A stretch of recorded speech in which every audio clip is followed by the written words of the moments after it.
अनामिका लगातार हमारे साथ ग्राउंड से जुड़ी हुई है। अनामिका, एक बात तो बिल्कुल क्लियर है, जिस तरह से पहली बार ये है कि गैर कश्मीरियों के साथ साथ कश्मीरियों को भी टारगेट किया गया है, ये बिल्कुल क्लियर है कि कैसे वो कश्मीर जो आगे बढ़ रहा है, वो कश्मीर जो विकास की बात करता है, इनको बर्दाश्त नहीं है। और एक तरह से क्या दहशत के लिए सब कुछ किया गया।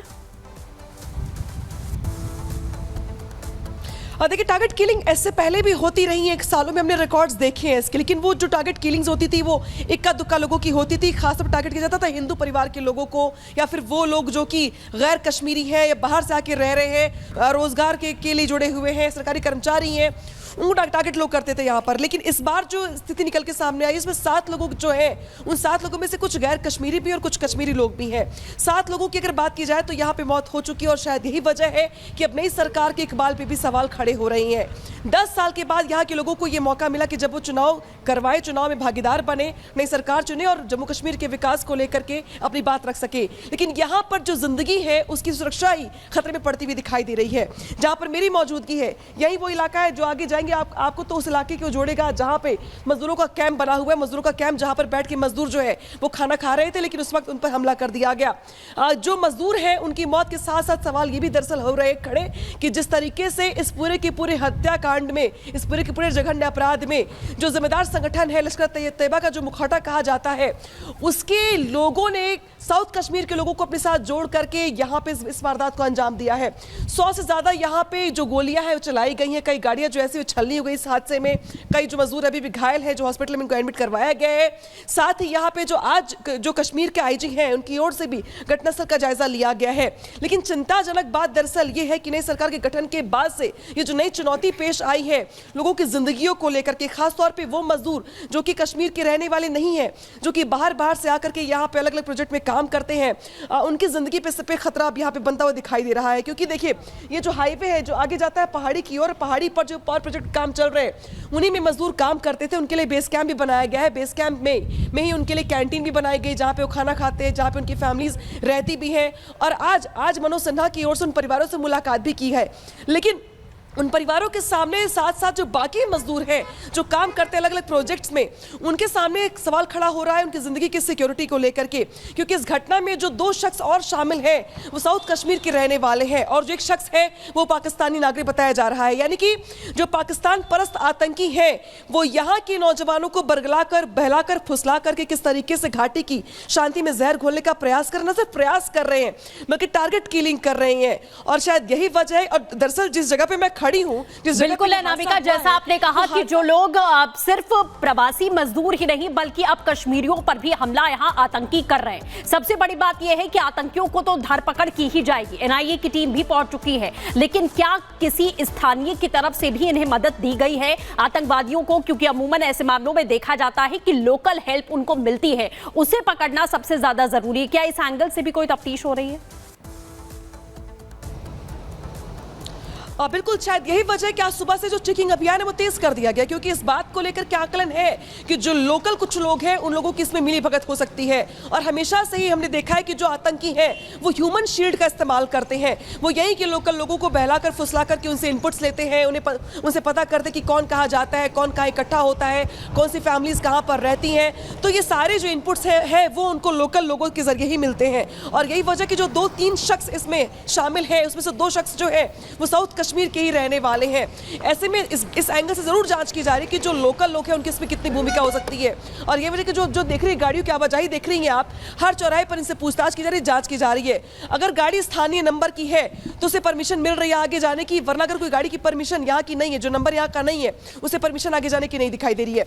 हर शख्स को यहाँ पे जहाँ पे से गुजर रहे हैं लोग, वहां पे उनको अपना आधार कार्ड चेक करवाना पड़ रहा है। इसी के साथ साथ जो टूरिस्ट है उनको भी इस जांच के दायरे से अनामिका वहां से पल पल की जानकारी दे रही है कि क्या कुछ हो रहा है। लेकिन जिस तरीके से ये कायराना हरकत की गई है, जिसमें आप सोचिए डॉक्टर, इंजीनियर शामिल थे, 7 वो लोग शामिल थे जिसमें 4 मुस्लिम भी थे, और ये आतंकवादी किसी की नहीं होते हैं। पहले अभी तक जो टारगेट किलिंग होती थी उसमें हिंदू निशाने पर होते थे, लेकिन इस बार इन्होंने टारगेट में हिंदू मुस्लिम दोनों को ही टारगेट कर दिया और कैसे मौत की घाट उतार दिया। यानी बिल्कुल क्लियर है कि इनका सफाया जरूरी है और उसके लिए एक बड़ा एक्शन लिया जाना चाहिए। एक रिपोर्ट दिखाते हैं।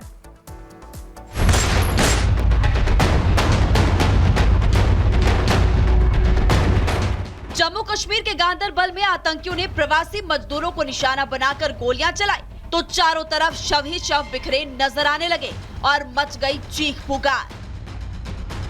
आतंकियों ने गोलियां बरसाकर जिन 7 निर्दोष लोगों को मौत के घाट उतार दिया, उसमें बिहार के रहने वाले फहीम नासिर, मोहम्मद हनीफ कली, जबकि मध्य प्रदेश के रहने वाले अनिल शुक्ला, जम्मू के शशि अब्रोर, पंजाब के गुरमीत सिंह और कश्मीर के डॉक्टर शाहनवाज शामिल है। इस आतंकी हमले की जिम्मेदारी लश्कर-ए-तैयबा के सहयोगी संगठन TRF ने ली है। लेकिन इस आतंकी हमले में एक बात तो तय हो गई है कि आतंकी किसी के सगे नहीं है, क्योंकि आतंकियों ने जब सुरंग निर्माण में लगे मजदूरों के कैंप को घेर कर गोलियां बरसाई तो उन्होंने ये नहीं देखा कि कैंप में हिंदू हैं कि मुसलमान। आतंकी लाशें बिछाते गए और एक एक करके 7 जाने लेकर 7 परिवारों की दिवाली से पहले खुशियां उजाड़ दी। गांदरबल में हुए आतंकी हमले में जम्मू के रहने वाले शशि अब्रोल जो हैं उनकी शहादत हुई है। उनकी मां हमारे साथ मौजूद हैं। माता जी, क्या हुआ था, कब आपको इस बारे में पता चला? सुबह चला है, रात को ही पता चल गया। वैसे कहते हैं सुबह पक्का पता चलेगा आपको 7 बजे। तो कल आपकी आखिरी बात हुई थी उनके साथ? नहीं, बहू की हुई उसकी। क्या बता रहे थे वो? बात कर रहे थे, फिर बहू कहने लगी मैं मंदिर जा रही हूँ तो आकर मैं बातें करती हूँ। करवा चौथ का व्रत? हाँ, तो मंदिर जा रही थी, कहती है आकर मैं बात करती हूँ। जब वहाँ से आई तो अर्घ देते ना, अर्घ देने लगी तो फ़ोन किया, उसने फ़ोन नहीं उठाया। आप देवरानी हैं, क्या हुआ था, कब आपको पता चला? कल भाभी ने 6-6:30 बजे भाभी की बात हुई भैया के साथ। भाभी तैयार भी बता रही थी तो भैया बोलते बात कर, कहते मैं मंदिर लेट हो रही, मैं आके आपसे बात करती हूँ। बस जैसे आए तो उसके बाद भैया ने फ़ोन ही नहीं उठाया। आतंकियों के इस हमले में 5 मजदूर भी घायल हुए हैं, जिनका इलाज जारी है।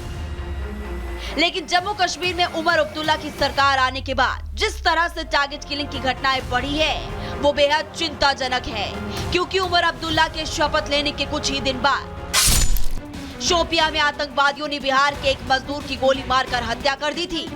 वहीं आतंकवादियों ने एक बार फिर टारगेट किलिंग की घटना को अंजाम देते हुए 7 लोगों को मौत के घाट उतार दिया है। लेकिन इस बार हुई इस घटना ने अब्दुल्ला सरकार पर सीधे तौर पर सवाल खड़े कर दिए हैं। सवाल इसलिए भी क्योंकि आतंकी हमला जिस जगह पर हुआ वो इलाका सीएम उमर अब्दुल्ला के चुनावी क्षेत्र गांदरबल विधानसभा में आता है। इसलिए सवाल उठाए जा रहे हैं, क्या जम्मू में नेशनल कॉन्फ्रेंस की सरकार आने के बाद आतंकी बेखौफ हो गए? आखिर अचानक से टारगेट किलिंग की घटनाएं कैसे बढ़ गई है? ये वो तमाम सवाल है जो सीएम उमर अब्दुल्ला से किए जा रहे हैं। हालांकि कश्मीर में बढ़ती टारगेट किलिंग की घटनाओं को लेकर गृह मंत्रालय सख्त हो गया है। गृह मंत्री अमित शाह ने कहा कि जो भी इस आतंकी हमले में शामिल है उन्हें बख्शा नहीं जाएगा। आतंकियों को भारतीय सुरक्षा बलों की जवाबी कार्रवाई का सामना करना पड़ेगा। वहीं अमित शाह ने आतंकी हमले में मारे गए मृतकों के परिवार वालों के लिए संवेदना भी जुटाई है। टारगेट किलिंग की बढ़ती घटनाओं ने पूरे कश्मीर को दहला कर रख दिया। लेकिन चिंता इस बात की है कि आखिर आतंकियों को शह कौन दे रहा है? उन्हें अचानक किसका सपोर्ट मिल गया है कि घाटी में खुलेआम कत्लेआम मचाने पर उतारू हो गए हैं? Bureau report, Republic Bharat.